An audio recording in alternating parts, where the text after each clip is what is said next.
அடுத்ததாக வந்து காலபுருஷ தத்துவத்துக்கு கடைசி ராசியாக வர ராசிங்கிறது வந்து மீனராசி.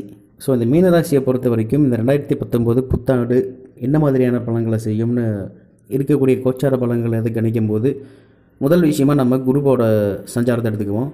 குரு பகவான் வந்து 9ஆம் இடமான விருச்சகத்தில் சஞ்சரிக்கிறது வந்து ரொம்ப ரொம்ப சிறப்பான அமைப்புன்னு சொல்லலாம். அவரால் வந்து இத்தனை நாளாக நீங்கள் பட்டுட்டு இருந்த கஷ்டங்கள் எல்லாமே மாறி இனிமேல் வந்து புது உற்சாகத்தோடு செயல்பட போடுவீங்க. ஸோ இது வந்து ஜென்ரலாகவே குரு பகவானால் ஏற்படக்கூடிய பொதுவான பலன்கள் தான். இது வரைக்கும் வந்து தட்டி கழிச்சிட்டே இருந்த விஷயங்கள் எல்லாமே, அதாவது போஸ்ட்போன் ஆகிட்டே இருந்த விஷயங்கள் எல்லாமே இந்த டைமில் முயற்சி பண்ணிங்கன்னா டக்கு நடக்கிறதுக்கான வாய்ப்புகள் இந்த குரு பகவான் ஏற்படுத்தி தருவார். அதே சமயம் திருமணத்துக்காக வெயிட் பண்ணிருந்தவங்க எல்லாத்துக்குமே இந்த டைமில் வந்து முயற்சி பண்ணாலே போதும், கண்டிப்பாக நீங்கள் எதிர்பார்த்த வரங்கள் வீடு தேடி வரும்னே சொல்லலாம். அதே சமயம் ஒரு சிலர் வந்து கணவன் மனைவிக்கிடையே வந்து இருந்த கருத்து வேறுபாடுகளால் ஒரு சிலர் பிரிஞ்சிருந்திருப்பீங்க. அந்த மாதிரி செயல்களாக இருந்துச்சுன்னா இந்த டைமில் வந்து கண்டிப்பாக நீங்கள் சேர்றதுக்கான வாய்ப்புகள் தான் இருக்குது. குழந்தை வரதுக்காக வெயிட் பண்ணிருந்தவங்க எல்லாத்துக்குமே வந்து இந்த டைமில் ரொம்ப பாசிட்டிவ். 9ஆம் இடத்துல குரு இருக்கிறதுங்கிறது வந்து ரொம்ப பாசிட்டிவான இடம்ங்கிறதால குழந்தை வரம் வேணுனவங்களுக்கு இந்த டைமில் குழந்தை வரம் கிடைக்கிறதுக்கான வாய்ப்புகள் நிச்சயமாக சொல்லலாம். அதே சமயம் வந்து ஒரு ஜென்ரலான விதி இருக்குது, ஓடி போனவனுக்கு 9ல் குருன்னு சொல்லுவாங்க. அதெல்லாம் வந்து பழமொழிக்கு வேணால் ஒத்து வருங்க, பட் ப்ராக்டிக்கலான விஷயத்துக்கு ஒத்து வராது. இது வந்து எதுவுமே நெகட்டிவான பலன்கள் செய்கிறதுக்கான இடங்கள் எதுவுமே இல்லை. குரு பகவானை பொறுத்த வரைக்கும் கண்டிப்பாக வந்து குரு பகவானால் மன மகிழ்ச்சி அதிகரிக்கும், உற்சாகம் இருக்கும்.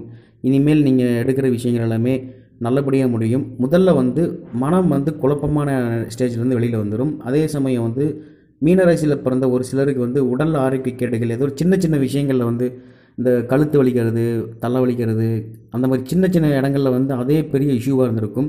அது எல்லாமே இந்த டைமில் குரு பயிற்சிக்கு அப்புறமே மாறிடுச்சு. பட் இந்த 2019 ரொம்ப தெளிவாக இருக்க போது உடல் ஆரோக்கியத்தை பொறுத்த வரைக்கும் இது வந்து குரு பகவான் தான் இருக்கக்கூடிய இடத்தை விடும் தான் பார்க்கக்கூடிய இடத்துக்கு இதை விட சிறப்பான பலன்களை தருவாருங்கிறதால குரு பகவான் வந்து தான் இப்போ இருக்கக்கூடிய 9ஆம் இடத்தை பார்வை இருக்கக்கூடிய இடத்துலேருந்து 9ஆம் இடத்தை பார்வைங்கிறது வந்து ரொம்ப சிறப்பாக இருக்குது. ஸோ அந்த பார்வை மூலயமா நீங்கள் என்ன பண்ணலான்னா புதுசாக தொழில் ஆரம்பிக்கலாமான்னா தாராளமாக ஆரம்பிக்கலாம். இது வரைக்கும் வந்து இருந்துட்டு இருந்த தந்தை வழி உறவினர்களுடையோ இல்லை அப்பா வகையில் இருந்த சொந்த பந்தங்கள் கூடயோ சில சண்டை சித்தரவுகள் இருந்துருந்துச்சு, அது எல்லாமே மாறி இனி எல்லாமே சுபமான இடத்துக்கு வரப்போகுது. ஸோ இதுக்கு மேலே வந்து குரு பகவானை பற்றி ரொம்ப பெருசாக சொல்ல வேண்டியதில்லை. நம்ம வீடியோவை மட்டும் பாருங்கள், நம்ம சேனலில் குரு பயிற்சி பலன்கள் போட்டிருக்கோம், பார்க்காதவங்க அந்த வீடியோவை பார்த்து தெரிஞ்சுக்கலாம். நீ அடுத்ததாக வந்து மற்ற கோச்சார பலன்களை கணிக்கும் போது வந்து மற்ற கிரகங்களையும் நம்ம பார்க்குறப்போ அடுத்ததாக வந்து மிக முக்கிய கிரகமான சனி. இந்த சனி பகவான் வந்து 2019ஆம் ஆண்டு மிதுன ராசியில் பிறந்தவங்களுக்கு என்ன மாதிரியான பலன்களை செய்கிறாருன்னு பார்க்குறப்போ சனி பகவான் வந்து மீனராசியை பொறுத்த வரைக்கும் உங்கள் ராசிக்கு 10ஆம் இடத்துல சஞ்சரிச்சிட்ருக்கார். ஸோ வந்து ஜென்ரலாகவே வந்து சனி பகவான் 10ஆம் இடத்துல சஞ்சரிக்கும் போது வந்து உடல்நல கோளாறுகள் ஏற்படும். ஒரு சிலருக்கு வந்து மார்பு வலி வரும், ஒரு சிலருக்கு வந்து தொழில் நஷ்டம் ஏற்படுங்கிறது ஒரு ஜென்ரலான ப்ரெடிக்ஷன் இருந்தாலும் சனி பகவானால் ஏற்படக்கூடிய கெடுபலன்கள் எதுவாக இருந்தாலும் அதை வந்து குரு பகவான் இந்த 2019ஆம் வருஷம் ப்ரொடெக்ட் பண்ணிடுவார். ஸோ நீங்கள் சனி பகவானை பற்றி கவலைப்பட வேண்டியதில்லை. அதே சமயம் வந்து சனி பகவான் வந்து உங்கள் ராசிக்கு நட்பானவர். ஸோ வந்து உங்களுக்கு எந்த வகையிலையும் வந்து கெடுதல் பண்ண மாட்டார். ஆனால் கண்டிப்பாக ஏதோ ஒரு வகையில் அனுபவத்தை கொடுப்பார், ஏதோ ஒரு நல்ல அனுபவத்தை கொடுப்பார். ஸோ வந்து இது வரைக்கும் மீனராசிக்கு வந்து பாகிஸ்தானத்தில் இருந்தார் சனி பகவான் கடந்த ஒரு வருஷத்துக்கு முன்னாடி. இப்போ வந்து 10ஆம் இடத்துக்கு வந்துட்டார். இந்த இடத்துல வந்து புதுசாக பெரிய அளவுக்கு இன்வெஸ்ட்மெண்ட் பண்ணுறவங்க மட்டும் உங்கள் சுய ஜாதகத்தை ஒரு தடவை ஜோதிடர்களை கொடுத்து ஆராய்ச்சி பண்ணிட்டு அதுக்கப்புறமா நீங்கள் பெரிய இன்வெஸ்ட்மெண்ட்டை நோக்கி போகிறதுங்கிறது நன்மை பயக்கும். ஏன்னா 10ஆம் இடத்துல சனி இருக்கும்போது வந்து ஏதோ ஒரு வகையில் வந்து ஏதோ ஒரு விஷயத்தில் தோல்வி அடைஞ்சு அதனால் மன உளைச்சலுக்கு ஆறாங்கிற மாதிரி சூழ்நிலைகள் தான் நேரிடுங்கிறது வந்து ஜென்ரலான கருத்தாக இருந்தாலும் சனி பகவானோட பார்வையும் அதோட பலத்தையும் நம்ம பார்க்கணும். அதாவது சனி பகவானோட பார்வைங்கிறது வந்து கலத்திர ஸ்தானம்னு சொல்லக்கூடிய 7ஆம் இடத்துல மேலே வந்து சனி பகவானோட பார்வைப்படுது. இதனால் வந்து குடும்பத்தில் கணவன் மனைவிக்குள்ளேயே வந்து சின்ன சண்டை சச்சரவுகள் வந்து அடிக்கடி வந்துட்டு போகும். ஒரு சிலர் வந்து குடும்பத்தை விட்டு பிரிஞ்சு போயிடலாம்னு நினைக்கக்கூடிய அளவுக்கு சண்டை சச்சரவுகள் வர்றதுக்கான வாய்ப்பு இருக்குது. ஏன் அப்படின்னா அந்த சண்டை சச்சரவுகள் வர்றதுக்கான காரணம் வந்து வருமான குறைவு அல்லது வருமானமே இல்லை அல்லது பண கஷ்டம். இந்த ஏதோ ஒரு பணத்தினால தான், பணத்தொல்லைகளால் தான் இந்த மாதிரி சின்ன பிரச்சனைகள் வந்துகிட்டே இருக்கும். ஸோ இப்போ வந்து குரு பகவான் பாசிட்டிவாக இருக்கிறதால இந்த பொருளாதார பிரச்சனையில் வந்து நீங்கள் மேலே வந்துடுவீங்க. அதே சமயம் வந்து கலத்திரஸ்தானத்தில் படக்கூடிய சனி பார்வைங்கிறது வந்து தீய பழக்க வழக்கம் உடைய நபர்களோட சேர்க்கையை ஏற்படுத்துங்கிறதால முடிஞ்ச அளவுக்கு புது நட்பு வட்டாரங்கள்கிட்ட ரொம்ப ஜாக்கிரதையாக இருந்துக்கிறதுங்கிறது நல்லது. இந்த டைமில் வந்து உடன் பிறந்தவர்கள், மூத்த சகோதரர்கள் இல்லாமல் இளைய சகோதரர்கள் மூலிமா பல வகையிலையும் நன்மையான பலன்கள் கிடைக்கிறதுக்கான வாய்ப்புகள் இருக்குது. அதே மாதிரி வந்து உங்கள் ராசிக்கு சுகஸ்தானத்தை பார்க்கக்கூடிய சனி பகவானால் வந்து சின்ன சின்ன தொந்தரவுகள் வரும். எந்த மாதிரின்னா, யாருக்குமே ரிப்பேர் ஆகாத ஒரு பார்ட் வந்து உங்கள் பைக்கில் மட்டும், யாருக்குமே ரிப்பேர் ஆகாத பார்ட் உங்கள் பைக்கில் மட்டும் ரிப்பேர் ஆகிற மாதிரியான சூழ்நிலைகள் சின்ன விஷயமா இருக்கும். அதுக்காக ரொம்ப மெனக்கட வேண்டியதாக இருக்கும். இந்த மாதிரி சின்ன சின்ன அலைச்சல் திருச்சல்களை மட்டும்தான் சனி பகவான் கொடுப்பாரு. ஸோ அதுக்கான சனிக்கான பரிகாரங்களை தெளிவாக செஞ்சிட்டோங்கிற பட்சத்தில் இந்த சனியோட பிடியிலிருந்து தப்பிச்சிடலாம். அதாவது 10ஆம் இடம்ங்கிறது வந்து தொழில் ஸ்தானமாக இருந்தாலும் சனி பகவான் அங்கே இருக்கிற காலகட்டத்தில் வந்து உடல் உபாதைகளை ஏற்படுத்துவாருங்கிறதுனால உங்களுக்கு அலர்ஜெட்டிக்காக இருக்கக்கூடிய பொருட்கள், அதே மாதிரி எண்ணெய் பதார்த்தங்கள், அடிவயிறு சம்மந்தப்பட்ட பிரச்சனை தரக்கூடிய பதார்த்தங்களை வந்து சாப்பிட்றப்போ ஒரு தடவைக்கு பல தடவை யோசித்து அதுக்கப்புறம் நீங்கள் முடிவெடுத்து சாப்பிட்றங்கிறது நல்லது. அதே சமயம் டயபெட்டிக் பேஷண்ட் எல்லாருமே வந்து இந்த டைமில் கொஞ்சம் கடுமையாக எக்ஸசைஸ் பண்ணணும், வாயை கட்டி வைக்கணும்னு தான் சொல்லணும். ஏன் என்ன காரணம் அப்படின்னு பார்க்குறப்போ, சனி பகவான் 10ஆம் இடத்துல இருக்கும்போது வந்து பல வகையிலேயே வந்து டேஸ்ட் பண்ணி பார்க்க சொல்லுவார். இந்த உணவை சாப்பிட்லாம், அந்த உணவை சாப்பிட்லாங்கிற மாதிரி அவங்க இது வரைக்கும் நீங்கள் ஒரு கொள்கையில் இருந்திருப்பீங்க. நான் வந்து நான்வெஜ் சாப்பிட மாட்டேன், ஜிலேபி சாப்பிட மாட்டேன்னு ஒரு கொள்கையில் இருந்திருப்பீங்க. இந்த காலகட்டத்தில் வந்து அந்த கொள்கையெல்லாம் மீறி பரவாயில்ல அதை சாப்பிட்டா என்ன ஆகிடப்போகுது அப்படிங்கிற மாதிரியான ஒரு அசால்ட்னஸ் வந்துடும். ஸோ அதனால் வந்து முடிஞ்ச அளவுக்கு கேர்ஃபுல்லாக இருக்கிறதுங்கிறது ரொம்ப நல்லது. மற்றபடி சனி பகவானால பெரிய நெகட்டிவ் எதுவுமே இல்லை. அதுக்கடுத்து தான் மிக முக்கிய கிரகங்களான சாயா கிரகங்களான ராகு கேது, இவங்க வந்து இது மீனராசிக்கு இந்த 2019ஆம் வருஷம் என்ன பண்ணுவாங்கன்னு பார்க்குறப்போ 13/2/2019 அன்றைக்கி ராகு பகவான் வந்து உங்கள் ராசிக்கு 4ஆம் இடத்துக்கு வர்றார். இந்த இடம் வந்து ராகுக்கு அவ்வளவு சிறப்பான இடம் இல்லைன்னு தான் சொல்லணும். ஏன் சிறப்பான இடம் இல்லைன்னா, ராகு பகவான் 4ஆம் இடத்துல இருக்கும்போது வந்து அலைச்சலை கொடுப்பார். சின்ன சின்ன பிரச்சனைகள், அதாவது வந்து புதிய நண்பர்கள் சேர்க்கையான பிரச்சனை, பார்ட்னர்ஷிப்போட பிரச்சனை, அதே வந்து ஒரு சிலருக்கு வந்து பொருள் நஷ்டம் ஏற்படுறது, இந்த மாதிரியான சின்ன சின்ன அசுப பலங்களை தான் தருவார். அவரால் பெரிய கெடுதல் எதுவும் இல்லைனாலும் பட் கண்டிப்பாக கெடுதல் இருக்குது ராகுவால்.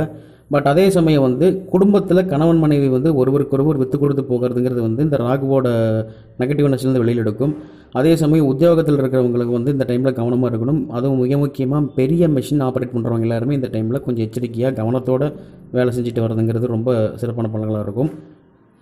ஒரு சிலருக்கு வந்து இடம் மாற்றம் வர்றதுக்கான வாய்ப்புகள் நிச்சயமாக இருக்குது. அதே சமயம் வந்து இந்த டைமில் வேலை இல்லாமல் இருந்தவங்களுக்கு நிச்சயமாக வேலை கிடைக்கும். ராகு நெகட்டிவாக இருந்தாலும் வேலை கிடைக்கும் நிச்சயமாக. பட் ஆனால் நீங்கள் எதிர்பார்த்த வேலை இல்லாமல் அதுலேருந்து ஒரு 2 படி கீழே இருக்கிற மாதிரி இருக்கும். ஸோ வந்து அது உங்கள் கௌரவத்துக்கு இடைஞ்சலாக இருக்குமா அப்படின்னு கேட்டிங்கன்னா, கௌரவத்துக்கு இடைஞ்சலாக இருக்கிறதுக்கு வாய்ப்பு இல்லை. பட் ஆனால் உங்கள் ரெவன்யூ, உங்கள் பொருளாதாரத்தில் வந்து கொஞ்சம் இடைஞ்சலாக கொடுக்கும் அது. அதாவது நீங்கள் ஒரு 25,000 சம்பளம் வேணுட்டு போகிற இடத்துல உங்களுக்கு 15,000 தான் தருவாங்க. அந்த மாதிரியான சூழ்நிலைகள் தான் உருவாகும் இந்த ராகுவால். பட் நீங்கள் எந்த வகையிலும் கவலைப்பட வேண்டியதில்லை. என்ன காரணம்னா, கேது பகவான் பாசிட்டிவாக இருக்கார், அதே சமயம் குரு பகவானும் பாசிட்டிவாக இருக்கார். ஸோ இந்த ரெண்டு கிரகங்கள் வந்து 2019ஆம் வருஷம் மீனராசியை பொறுத்த வரைக்கும் ரொம்ப பாசிட்டிவான இடங்களை கூட்டிகிட்டு போவாங்கன்னு சொல்லலாம். அதாவது குரு பகவானோட 9ஆம் இடத்து பார்வை வந்து இந்த டைமில் ரொம்ப சிறப்பாக இருக்குது. இது வரைக்கும் உங்கள் மீதான உங்கள் மேலே வந்து இருந்த ஒரு கெட்ட பேர், ஒரு பொல்லாப்பு, ஒரு அவமரியாதையான ஒரு உங்களை பார்க்குறப்ப வந்து கொஞ்சம் என்னமோ தப்பு பண்ணவனை பார்க்குற மாதிரியே பார்த்துருப்பாங்க ஒரு சிலரெல்லாம். அந்த மாதிரி காலகட்டங்கள்லாம் மாறி இந்த டைமில் ரொம்ப சூப்பரான பலன்கள் நடக்கும் இந்த 9ஆம் இடத்து பார்வை, அது குரு பார்வையால். அதே சமயம் வந்து குரு பார்வைங்கிறது வந்து 9ஆம் இடத்துல பதிகிறதுங்கிறது ஒரு பாயிண்டில் குடும்பத்தில் சின்ன சின்ன பிரச்சனைகள் வந்து இருக்கும். குடும்பத்து நபர்களே வந்து உங்களை மதிக்காமல் இருக்கிற மாதிரியான காலகட்டங்கள் இருந்திருக்கும். அந்த மாதிரி காலகட்டங்கள்லாம் மாறி குடும்பத்தில் இருக்கிறவங்களே உங்களை புரிஞ்சு நடந்துக்கக்கூடிய சம்பவங்கள் நடக்கும். அதே மாதிரி வந்து ஒரு சிலருக்கு வந்து அதாவது குறிப்பாக சொல்லணும்னா, ரேவதி நட்சத்திரத்தில் பிறந்தவங்களுக்கு வந்து புது வீடு கட்டி குடி போகிறதுக்கான வாய்ப்புகள் நிறையவே அதிகமாக இருக்குது. அதே சமயம் நீங்கள் இருக்கக்கூடிய வீட்டை வந்து ரெனோவேட் பண்ணுவீங்க இந்த காலகட்டத்தில். இதுக்கு எல்லாமே பொருளாதாரம் வந்து ஏதோ ஒரு வகையில் உங்களுக்கு கிடைச்சிடும். பட் மாணவர்கள் இந்த இந்த இந்த டைமில் வந்து மாணவர்கள் வந்து அதுவும் குறிப்பாக வந்து ஹையர் ஸ்டடீஸில் இருக்கக்கூடிய மாணவர்கள் வந்து கொஞ்சம் ஜாக்கிரதையாக கொஞ்சம் எஃபர்ட் நிறையா போட்டு படிக்க வேண்டிய சூழ்நிலை உருவாகும்.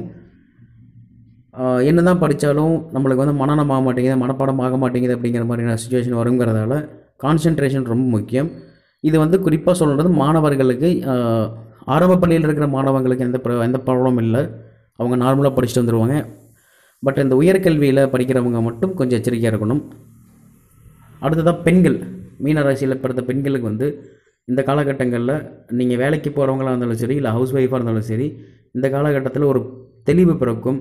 அதே சமயம் ஆன்மீகத்தில் இருக்கக்கூடிய நபர்கள் அறிமுகம் உங்களுக்கு கிடைக்கும். ஏன்னா கேதுவோட சஞ்சாரம் வந்து பாசிட்டிவாக இருக்கிறதால.